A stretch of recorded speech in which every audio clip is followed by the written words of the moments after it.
मस्जिद पर दावे वाले नए केस अब नहीं होंगे दाखिल। सुप्रीम कोर्ट ने कब तक लगाई रोक? सुप्रीम कोर्ट क्या क्या बोला? सुप्रीम कोर्ट ने प्लेसेस ऑफ वर्शिप एक्ट 1991 के खिलाफ दायर याचिकाओं पर सुनवाई करते हुए एक महत्वपूर्ण आदेश दिया।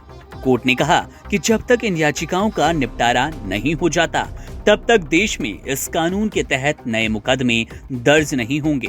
इसका मतलब है कि अब मस्जिदों पर दावा करने वाले नए केस दाखिल नहीं होंगे। इसके साथ ही सुप्रीम कोर्ट ने केंद्र सरकार को निर्देश दिया कि वे इस एक्ट के कुछ प्रावधानों को चुनौती देने वाली याचिकाओं पर अपना हलफनामा दाखिल करें। केंद्र को 4 सप्ताह में याचिकाओं पर जवाब देने को कहा गया।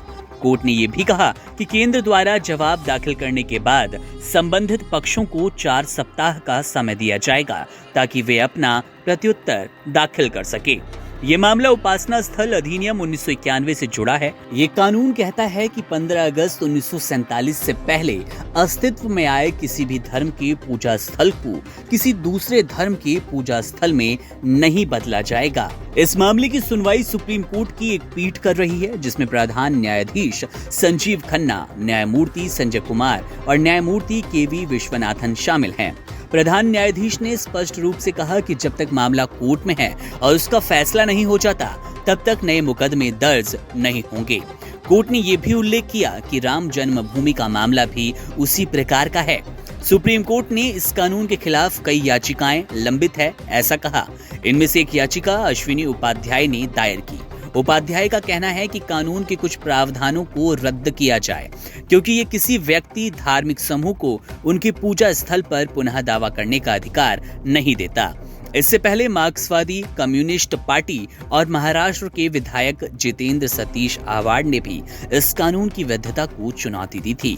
उनका कहना था कि ये कानून देश की सार्वजनिक व्यवस्था, एकता और धर्मनिरपेक्षता की रक्षा करता है। इस मामले में वाराणसी की ज्ञानवापी मस्जिद, मथुरा की शाही ईदगाह मस्जिद और संभल की शाही जामा मस्जिद से संबंधित मुकदमे भी शामिल है। इन मुकदमों में ये दावा किया गया कि इन मस्जिदों का निर्माण प्राचीन मंदिरों को नष्ट करके किया गया और अब हिंदू समुदाय को वहां पूजा करने का अधिकार मिलना चाहिए।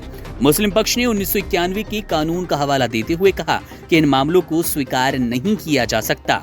इसके अलावा पूर्व राज्यसभा सदस्य सुब्रमण्यम स्वामी इस कानून के कुछ प्रावधानों की व्याख्या करने की मांग कर रहे हैं ताकि हिंदू समुदाय को ज्ञानवापी और शाही ईदगाह मस्जिद पर दावा करने का अधिकार मिल जाए। लेकिन सुप्रीम कोर्ट की इस टिप्पणी के बाद से अब मामला बदलता नजर आ रहा है।